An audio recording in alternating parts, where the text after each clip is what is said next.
हमें दिखाया जाता है कि पुलिस ट्रेनिंग अकेडमी में सेलेक्ट हुई 2 लड़कियों को, जिनका नाम है दामिनी और शालिनी। दामिनी के पापा एक पुलिस ऑफिसर हैं और शालिनी एक कबड्डी प्लेयर है। शालिनी और दामिनी दोनों में एकेडमी की एप्लीकेशन फाइल करते वक्त अनबन हो जाती है। एक्चुअली इन दोनों की जोड़ी काफ़ी अलग है, एक एटीट्यूड की महारानी तो दूसरी बिंदास गर्ल। इसके बाद जॉइंट डायरेक्टर प्रताप सर सभी स्टूडेंट को इंस्ट्रक्शन देते हैं, जिसमें वो बताते हैं कि अगले 14 महीने में 12 महीने तुम्हारी ट्रेनिंग होगी और 2 महीने फील्ड वर्क होगा और अपने स्टूडेंट को यहाँ पर 12 महीने निकालने पड़ेंगे। अब दामिनी और शालिनी को तो एक ही रूम में 12 महीने गुजारना है। पहले तो दामिनी शालिनी के साथ रहने के लिए मना कर देती है, लेकिन जब उसे पता चलता है कि कोई और रूम खाली नहीं है, उसे मानना पड़ता है। इस तरह इनकी ट्रेनिंग शुरू हो जाती है और एक दिन जब खाना खाने का समय होता है तो शालिनी दामिनी का चिकन खाकर कहती है कि शायद बनाने वाले ने इस चिकन में अपना पसीना मिला लिया होगा, इसलिए इतना लजीज लग रहा है। दरअसल दामिनी एक बहुत ही हाइजीनिक कॉन्शियस लड़की है, जबकि शालिनी बहुत ही बुक्कड़ और खाने के लिए कुछ भी कर सकती है। इसी बीच एक रात को हमें पता चलता है कि दामिनी ने वाशिंगटन यूनिवर्सिटी में इंटर्नशिप के लिए अप्लाई किया है, जो कि अब अप्रूव भी हो चुका है। इस तरह सब कुछ ठीक चल रहा होता है। तभी एक दिन सुबह अलार्म बजता है। दामिनी शालिनी को कहती है कि अलार्म उसकी वजह से बजा है तो वो सो जाए। दामिनी खुद ग्राउंड पर चली जाती है और शालिनी ग्राउंड पर जाने के लिए 1 मिनट लेट हो जाती है, इसलिए प्रताप सर शालिनी को 1 मिनट तक ग्राउंड के बाहर खड़ा रहने को कहते हैं और उस 1 मिनट में शालिनी को ढेर सारी चींटियाँ काट जाती हैं। इसलिए डायरेक्टर सर शालिनी को उस 1 मिनट की अहमियत समझाते हैं और कहते हैं कि ध्यान रखना आइंदा ऐसी गलती ना हो। जिसके बाद सबकी ट्रेनिंग शुरू हो जाती है। ट्रेनिंग के दौरान शालिनी और दामिनी दोनों एक दूसरे के लिए ढेर सारी परेशानियां और मुश्किलें तैयार करती हैं, जिसकी वजह से दोनों का परफॉर्मेंस बाकियों के मुकाबले बहुत ख़राब होता जाता है। अब एक दिन दामिनी शालिनी का सभी फास्ट फूड वहाँ के वार्डन को दिखा देती है और वार्डन शालिनी को वार्न करती है कि इसके बाद ऐसा कुछ भी नहीं होना चाहिए, क्योंकि उनकी एकेडमी में बाहर का खाना अलाउड नहीं होता। और वो कहती है कि अगर तुमने फिर से ऐसा किया तो मैं डायरेक्टर प्रताप सर को इसके बारे में सब कुछ बता दूंगी। इस तरह दोनों में फिर से अनबन शुरू हो जाती है। अब एक दिन शालिनी गुस्से में दामिनी का लैपटॉप तोड़ देती है, जिसकी वजह से दोनों में हाथापाई शुरू हो जाती है। तभी वहाँ पर प्रताप सर आ जाते हैं, जो उन दोनों को अपने ऑफिस में बुलाते हैं और उनको अगले 1 महीने तक डाइनिंग रूम साफ़ करने की सजा देते हैं। अगले दिन उनको एक टास्क दिया जाता है, जिसके अनुसार उनको 1 घंटे के अंदर जंगल को पार करके दूसरे छोर तक पहुँचना है। टास्क शुरू होता है, सभी एक दूसरे के आगे निकलने की कोशिश करते हैं। इसी बीच दामिनी का पैर एक पेड़ में फंस जाता है। इस वजह से दामिनी के पैर में मोच आ जाती है और देखते देखते दामिनी के पास बाकी सभी गुजरने लगते हैं, लेकिन कोई भी उसकी मदद नहीं करता। तभी सबसे आखिरी में शालिनी वहाँ पर आ जाती है। तब दामिनी शालिनी से मदद मांगती है और शालिनी भी दामिनी की मदद कर देती है, लेकिन दामिनी की मदद करने की वजह से वो दोनों 10 मिनट लेट हो जाती हैं, जिसकी वजह से प्रताप सर उन पर गुस्सा होते हैं। लेकिन तभी दामिनी प्रताप सर को बताती है कि जो कुछ भी हुआ वो मेरी वजह से हुआ है। उसके पैर में मोच आ गई थी और शालिनी ने बस उसकी मदद की, इसलिए वो लेट हो गई। आपको जो भी कुछ सज़ा देनी है आप मुझे दे दीजिए। अब इनकी ये सभी बातें सुनकर प्रताप सर तो उन दोनों से बहुत इम्प्रेस हो जाते हैं और बाकी सबको फिर से एक बार दौड़ लगाने की सज़ा देते हैं। अब शालिनी और दामिनी दोनों की दुश्मनी धीरे धीरे दोस्ती में बदलने लगती हैं और उन दोनों का परफॉर्मेंस भी काफ़ी अच्छा होने लगता है। इसी बीच पता चलता है कि एक क्लब में मशहूर एक्टर आने वाला है। इसको देखने के लिए वो चली जाती हैं। वहाँ पर ढेर सारी ड्रिंक करती हैं और जमकर डांस भी करती हैं। अब उन दोनों को जाने के लिए लेट हो रहा होता है, इसलिए वो वहाँ से निकल जाती हैं और रास्ते में दामिनी शालिनी को बताती है कि वो इंटर्नशिप के लिए विदेश जाने वाली है और वहाँ पर रेंट पर रहकर वो जॉब करने वाली है। फिर शालिनी दामिनी से पूछते हैं कि तुम जॉब करने वाली हो तो क्या तुम गरीब हो? दामिनी शालिनी को कहती है कि नहीं, मेरे पेरेंट्स पुलिस ऑफिसर हैं, लेकिन उन्होंने कभी मुझे समझने की कोशिश नहीं की। फिर शालिनी दामिनी को कहती है कि तुम्हारे पास तो फिर भी तुम्हारे गोल हैं और तुमने सोच के रखा है, लेकिन यार मेरा तो कोई गोल नहीं है और ना ही मुझे पता है कि मुझे आगे क्या करना है। अब उन दोनों की ऐसी बातें चल रही होती हैं। तभी कुछ बाइकर्स रेस ड्राइविंग करते हुए आते हैं और एक कार उन दोनों को ठोकने वाली होती है। तभी एक लड़की आकर उन दोनों को बचा लेती है। इस वजह से उस लड़की को चोट भी लगती है और उस बेचारी का खाना भी नीचे गिर जाता है। फिर दामिनी और शालिनी उस लड़की से कहती हैं हम तुम्हें घर छोड़ देंगे, लेकिन वो लड़की कहती है नहीं, मेरे दोस्त इंतज़ार कर रहे होंगे। इसलिए दामिनी उसके लिए खाना पैक करवाकर उसे दे देती है। उसके बाद वो लड़की चली जाती है। दामिनी और शालिनी अब कुछ दूर चलती हैं कि तभी उन्हें रास्ते पर एक चाबी गिरी हुई दिखती है और उन्हें ऐसा लगता है कि ये चाबी शायद उसी लड़की की हो। जैसे जब वो दोनों मुड़कर देखती हैं पीछे तो उन्हें दिखता है कि कुछ लोग उस लड़की को कार में किडनैप करके ले जा रहे हैं। वो दोनों उस गाड़ी का पीछा करने लगती हैं, लेकिन गाड़ी बहुत तेज़ होती है और वहाँ से निकल जाती है। अब दामिनी पुलिस हेडक्वार्टर्स फ़ोन करके इसके बारे में बताती है। तभी सामने से पुलिस ऑफिसर उनसे गाड़ी का नंबर पूछता है तो वो गाड़ी का नंबर भी बता देती है, लेकिन पुलिस ऑफिसर कहता है कि इस नंबर पर कोई भी गाड़ी रजिस्टर्ड है ही नहीं और साथ ही कहता है कि मैं वहाँ पर पुलिस को भेजता हूँ, लेकिन वो ऑफिसर ये नहीं बताता कि वो पुलिस वाले कब तक पहुँचेंगे। इसलिए दोनों लोग नज़दीकी पुलिस स्टेशन पर पहुँच जाती हैं, लेकिन अफसोस वहाँ पर कोई भी उनकी बात सुनने को तैयार नहीं होता।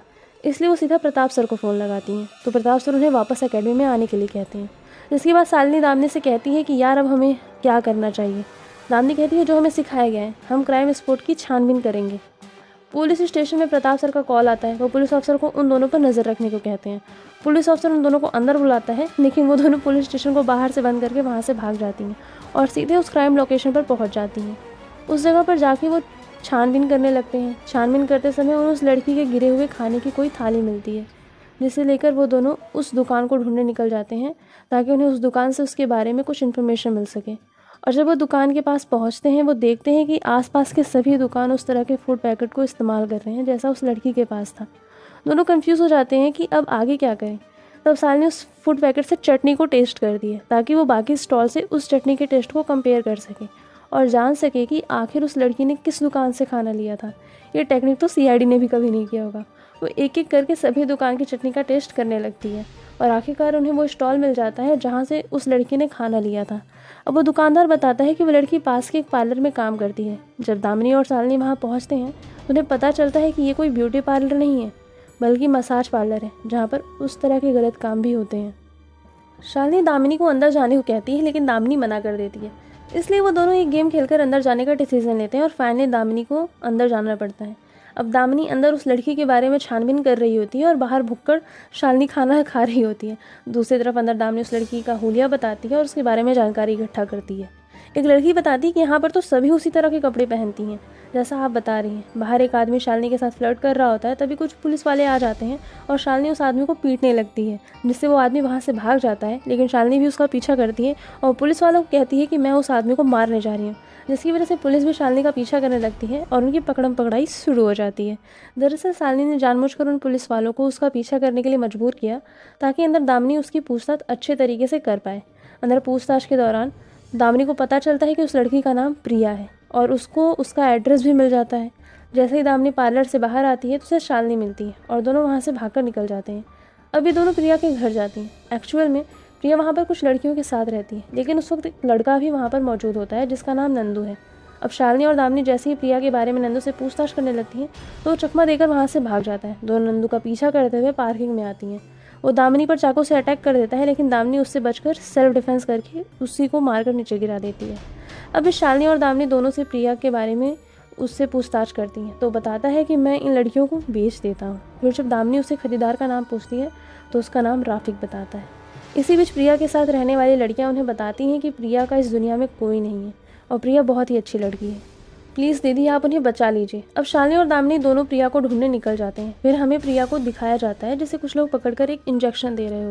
प्रिया उनसे बार बार मिन्नतें करती हैं, लेकिन उन लोगों पर उसकी भावनाओं का कोई असर नहीं पड़ता। रास्ते में ड्राइवर दामिनी और शालिनी को बताता है कि आप जिस लोकेशन पर जा रहे हैं वो लोकेशन लड़कियों के लिए बिल्कुल भी सुरक्षित नहीं है, वहाँ पर कई तरह के गलत काम होते हैं।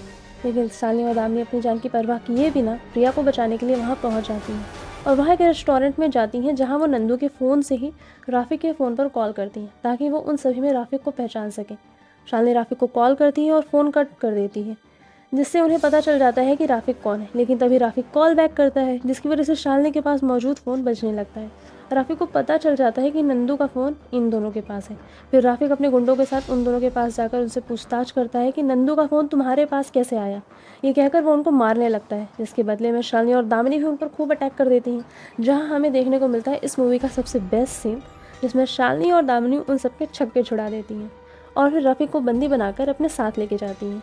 फिर हमें राका नाम का एक डॉन दिखाया जाता है जो किसी शख्स को हथौड़े से पीट कर मार देता है और राका वही शख्स है जिसके लिए राफिक काम करता है और राका ही इन सभी रैकेट का मास्टरमाइंड है। इसके बाद शालिनी और दामिनी दोनों राफिक की मदद से उस जगह पर पहुंच जाते हैं जहां पर प्रिया को रखा गया है।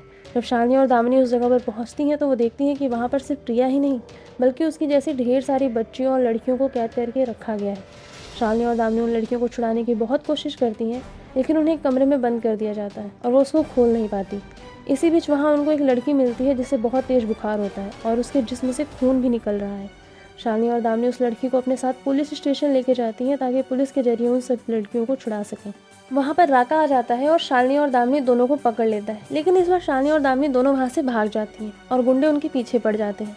राका उन दोनों को सीधे जान से मारने का ऑर्डर दे देता है और खुद उन्हें ढूंढने के लिए निकल जाता है। अब दोनों उन गुंडों के हाथ लगने वाली होती है, तभी वहाँ पर पुलिस आ जाती है और गुंडे पुलिस वालों को देखकर वहाँ से भाग जाते हैं। अब पुलिस दामिनी और शालिनी दोनों को पुलिस स्टेशन लेके जाती हैं। फिर सुबह प्रताप सर उन्हें छुड़ाने के लिए पुलिस स्टेशन आ जाते हैं। वहाँ से निकलने के बाद रास्ते में दामिनी और शालिनी प्रताप सर से कहती हैं कि हमें उन सारी लड़कियों की मदद करनी चाहिए जो बेचारी अभी भी फंसी हुई हैं। अब दोनों प्रताप सर को उस जगह पर लेकर जाते हैं जहाँ पर उन लड़कियों को बंदी बनाकर रखा गया था, लेकिन अब उस जगह पर कोई भी नहीं है। हालांकि प्रताप सर को दोनों पर भरोसा होता है, लेकिन फिर भी वो उन दोनों की सुरक्षा के लिए बड़े चिंतित होते हैं, इसलिए वो उन दोनों को और लड़कियों की मदद करने के लिए मना कर देते हैं और वापस एकेडमी चलने के लिए कहते हैं। एकेडमी आने के बाद दामिनी उस इंजेक्शन के बारे में रिसर्च करती है जो इंजेक्शन उन लड़कियों के पास मिला था। दामिनी शालिनी को बताती है कि इंजेक्शन पीरियड्स के टाइम प्रोड्यूस होने वाले एक्स की लिमिट बढ़ाकर दुगना कर देते हैं।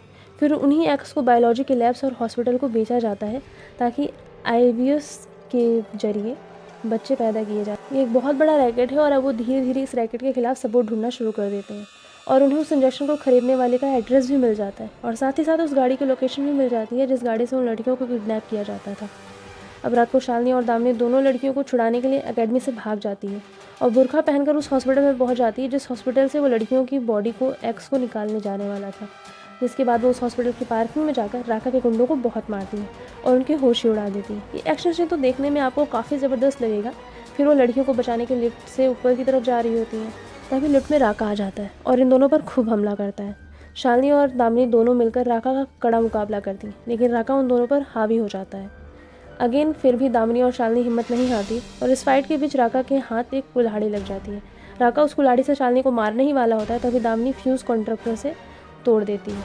इस वजह से फायर अलार्म शुरू हो जाता है और वहाँ पर पानी गिरने लगता है।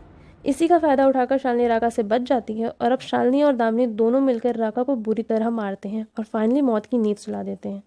वहाँ से वो सीधा ऑपरेशन थिएटर में जाकर उस लड़की को बचा लेती हैं जिसका ऑपरेशन शुरू था।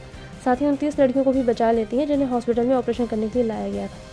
लेकिन एकेडमी के रूल्स तोड़ने की वजह से शालिनी और दामिनी दोनों के ऊपर कमेटी इंक्वायरी बैठाई जाती है, जहां कुछ पुलिस ऑफिसर्स उन दोनों को सस्पेंड करके उन्हें सज़ा देने की बात करते हैं, लेकिन प्रताप सर उन दोनों की साइड लेकर माफ़ करने की और फिर उनकी ट्रेनिंग शुरू करने के लिए कहते हैं और कमेटी भी इसके लिए राज़ी हो जाती है। और जो शालिनी और दामिनी ने ये दिल जीतने वाला काम किया है, इसके लिए सभी लड़कियां उन दोनों की जमकर तारीफ़ करती हैं और उन्हें थैंक्स कहती हैं और इसी तरह के साथ ये मूवी का द एंड हो जाता है। आपको ये जोड़ी कैसी लगी हमें कमेंट करके बताइए और अगर आपको हमारा काम अच्छा लग रहा हो तो वीडियो को लाइक करें, शेयर करें, सब्सक्राइब करें। मिलते हैं नेक्स्ट वीडियो में। Till then take care.